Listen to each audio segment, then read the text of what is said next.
Bonjour à tous et bienvenue pour cette analyse, avis et explication de l'épisode 4 de The Walking Dead d'Daryl Dixon. Comme d'habitude, n'oubliez pas le petit pouce bleu et de vous abonner si la chaîne vous intéresse, et vous pouvez également me retrouver tous les soirs sur Twitch, le lien de ma chaîne est dans la description.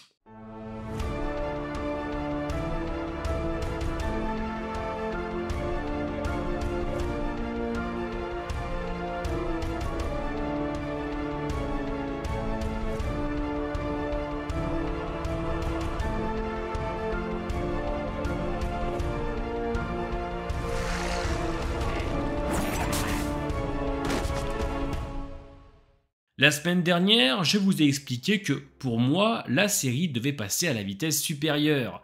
L'a-t-elle fait? Absolument pas. A-t-elle délivré alors un épisode à la hauteur? Non plus. Cependant, il ne m'a pas déçu pour autant. Au contraire, j'ai apprécié de nombreuses choses.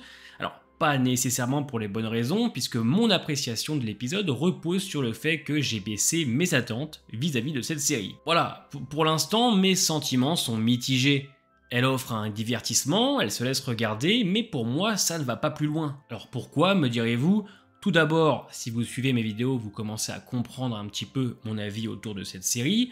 Je trouve qu'elle n'avance pas beaucoup et l'épisode d'aujourd'hui est truffé de facilité. Honnêtement, à part le duo Isabelle-Daryl et les superbes décors, je trouve que l'épisode 4 est assez vide et criblé de facilité. Entre l'enlèvement de Laurent qui est ridicule, l'acteur incapable de susciter la moindre émotion, Daryl regardant la voiture s'éloigner au loin alors qu'une horde l'entoure, cette voiture d'ailleurs qui surgit de nulle part, il y a un très gros problème dans les chorégraphies. Oui, le combat au pied de la tour Eiffel est stylé, mais il est truffé de facilité et manque cruellement de tension et d'émotion. Sans oublier que les personnages déambulent tranquillement dans les rues de Paris alors que le territoire est censé être contrôlé par le groupe de Genêt, qui en plus est présent dans la communauté de Fallou et arrive à la fin à encercler la ville. Alors je ne parlerai pas non plus des rencontres de personnages complètement gratuites, des échanges de coups de feu qui n'ont aucune conséquence, du personnage d'Antoine qui se jette dans la gueule du loup alors qu'il nous informe que ce sont des ennemis, 13 ans d'apocalypse pour mourir ainsi, avant de faire envoler ses pigeons dans un moment qui se veut poétique, mais qui ne fonctionne absolument pas. Je pourrais aussi également évoquer les 3 soldats qui font office de garde pour Queen et qui se laissent avoir comme un débutant alors que nous le présentons comme un mec sûr de lui depuis le début, ou Caudron qui apparaît 5 minutes par épisode pour se répéter encore et encore. Mais malgré cela, l'épisode m'a offert d'excellents moments, que ce soit le duo Daryl-Isabelle en constante évolution et dégageant une réelle alchimie, le monologue de Daryl pendant l'interrogatoire, la prestance et la tension installée par le personnage de Genêt, ou encore Isabelle qui doit les abandonner pour les protéger d'un passé qu'elle avait mis de côté, c'est un peu une drôle de sensation. J'ai un réel plaisir à regarder la série, elle parvient à m'immerger dans son univers et certains aspects comme le duo Isabelle-Daryl, les décors et certains moments forts. Cependant, lorsque je me penche plus en détail pour analyser la série, je ne peux m'empêcher de constater quelques défauts, que ce soit les facilités scénaristiques, les incohérences dans les actions, ou encore des moments qui manquent de tension, il y a des aspects perfectibles. Mais malgré ces points, la série conserve un charme qui me retient, même si je ne peux ignorer ses imperfections. L'épisode commence par un Daryl en train de rêver après sa chute du toit, alors je ne comprends pas pourquoi il a perdu connaissance, peut-être que sa tête a heurté quelque chose avant de tomber dans l'eau. Daryl rêve d'un Laurent qui n'est pas pris pour cible par les rôdeurs, comme s'il avait la particularité d'être invisible à leurs yeux. Alors c'est assez drôle que Daryl rêve de ça, cela prouve que les paroles d'Isabelle et les actions de Laurent, vues dans l'épisode précédent, font réfléchir Daryl, et si ce jeune enfant avait réellement quelque chose en lui qui le rendait si particulier. Ensuite nous retrouvons Daryl dans les rues de Paris, il découvre que des gens vivent encore dans des appartements, et fait la rencontre d'Antoine, l'homme aux pigeons. Il cherche la rue Emmanuel, mais les hommes de Caudron débarquent et récupèrent les pigeons d'Antoine pour se nourrir. N'acceptant pas d'abandonner ses pigeons, Antoine ayant averti que c'était des ennemis, décide de se jeter dans la gueule du loup et se fait abattre froidement par l'un des hommes. Daryl s'en débarrasse sans problème et, dans un moment qui se veut poétique, libère les pigeons à la demande d'Antoine. Alors, pourquoi Antoine agit-il de manière irrationnelle malgré ses 13 ans de survie dans l'apocalypse, suivi d'une réplique peu impressionnante comme « ils vont être délicieux tes pigeons », ouais, on repassera. Entre temps, Genêt, Caudron et leur homme sont arrivés dans la communauté de Fallou, et sont toujours à la recherche de l'américain. Caudron se questionne sur ce jeune gamin, et d'après les habitants, ce garçon a une destinée, et Daryl est venu l'aider à l'accomplir. Nous y voyons un Caudron assez agacé, et Genêt entre en scène. Jeunet apprend que ce jeune garçon existe réellement et porte son attention sur un bébé qui pleure. Elle confirme qu'elle avait elle aussi entendu des rumeurs sur le jeune Laurent, mais pensait que c'était une rumeur, une fable pour les imbéciles. La femme explique que Laurent les sauvera tous, même Jeunet.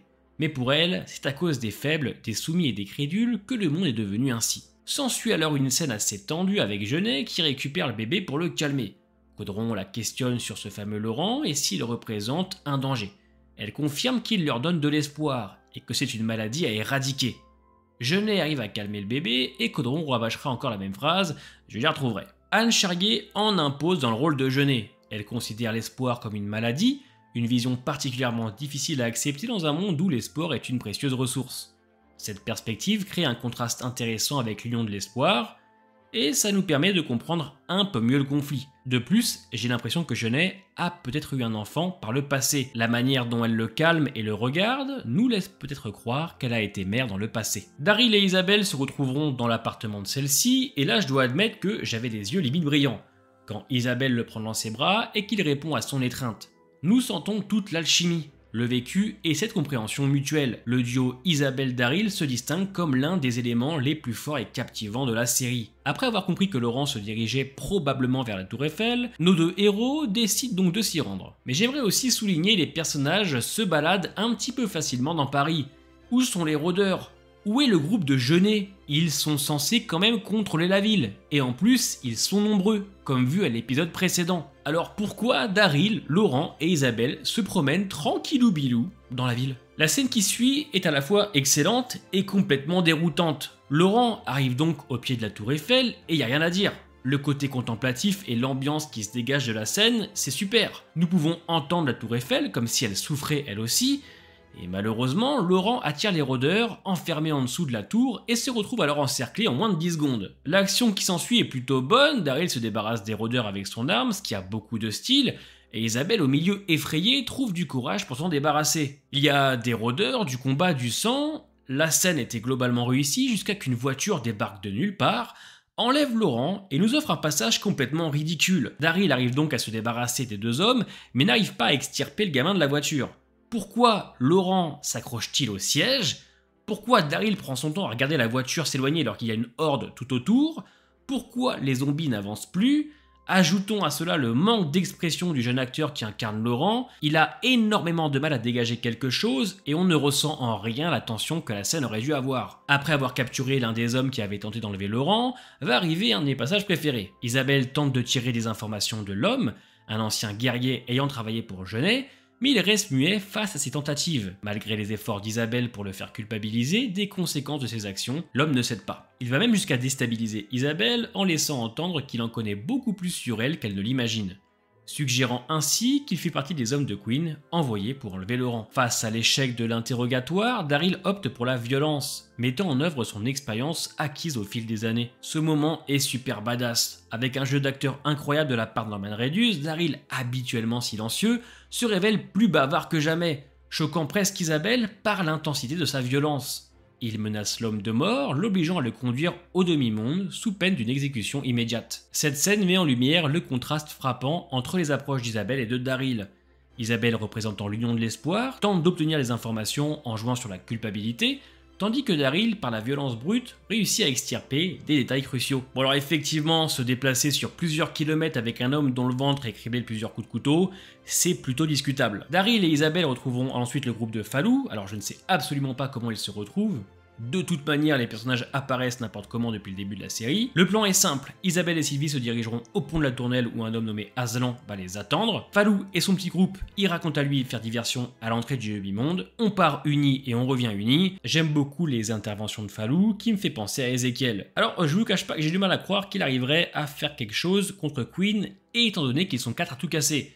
Mais finalement ça ira puisque chez Queen ils sont aussi 4. Voire 5 pas plus, comme si lui, Queen, chef du demi-monde, il avait pas plus d'hommes. Alors vous me direz, il y avait peut-être plus de budget figurant dans cet épisode. Alors du coup, me voilà, je vous rassure, je vais continuer l'avis analyse, mais je ne l'ai pas écrite. Tout simplement parce que il n'y avait rien à écrire de plus, j'avais la flemme, et les 10 dernières minutes, là, les 15 dernières de l'épisode, il n'y a pas grand chose à dire, à part quand même pas mal de négatifs. J'ai souligné dans ma première partie écrite tout ce qu'il y avait de positif à mes yeux, hormis quand même la fin qui est plutôt sympathique.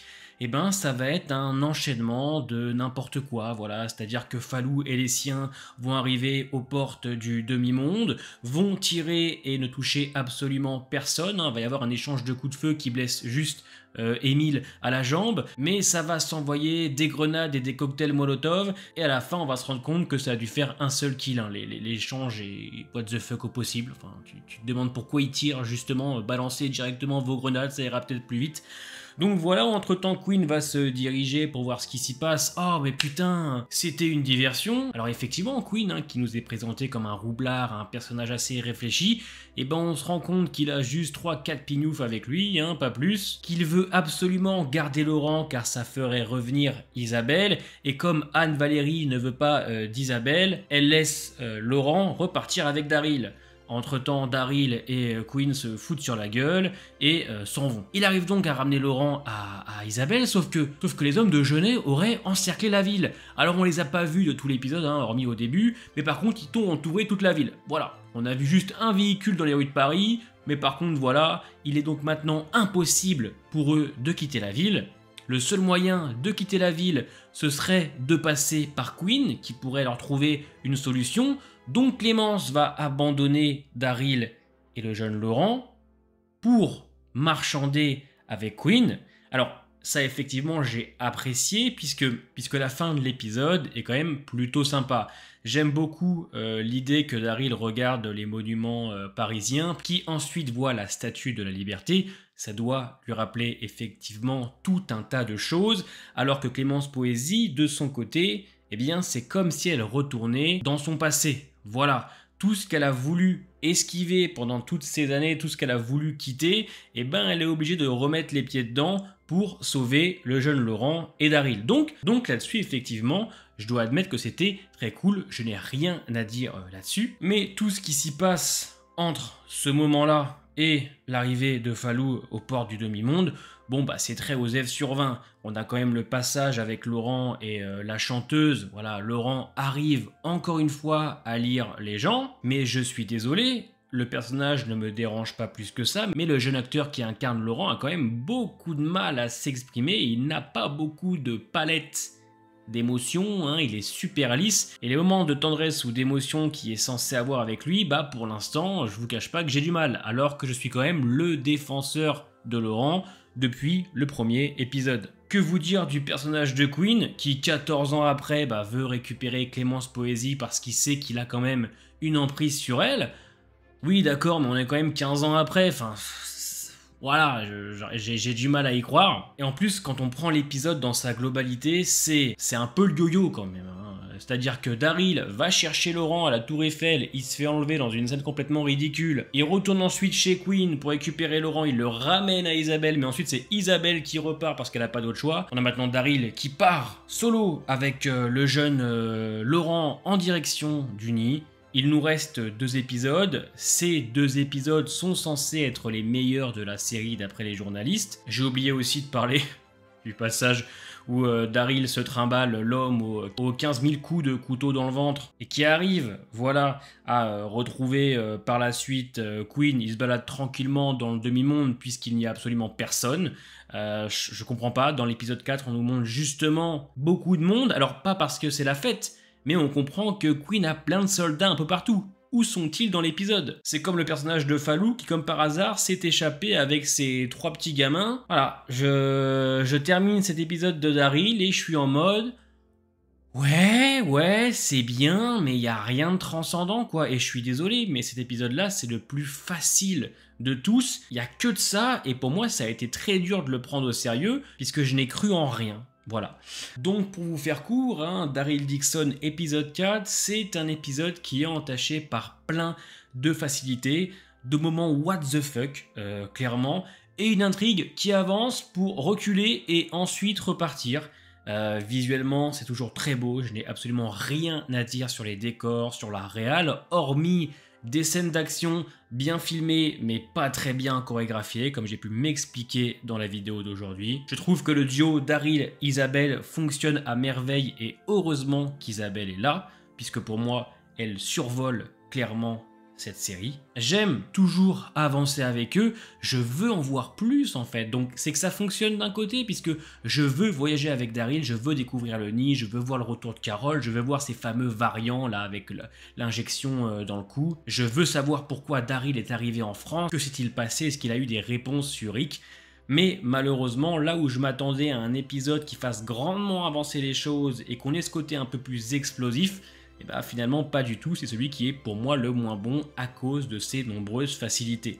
Dommage, puisqu'encore une fois, comme je l'ai dit dans mon analyse, il y a énormément de passages quand même positifs, mais voilà, quand on le mélange avec le négatif de l'épisode, bah pour moi c'est juste OK sur 20, alors que je m'attendais à beaucoup mieux. On se donne rendez-vous la semaine prochaine pour l'épisode 5, en espérant que je fasse cette fois l'avis, et oui, je vous cache pas que je n'avais pas envie d'écrire la suite, puisque je n'avais pas grand chose à dire, ça tenait sur 5-6 lignes, alors je me suis dit, autant vous le dire en face cam. Dites-moi en commentaire ce que vous en avez pensé, portez-vous bien, et à bientôt.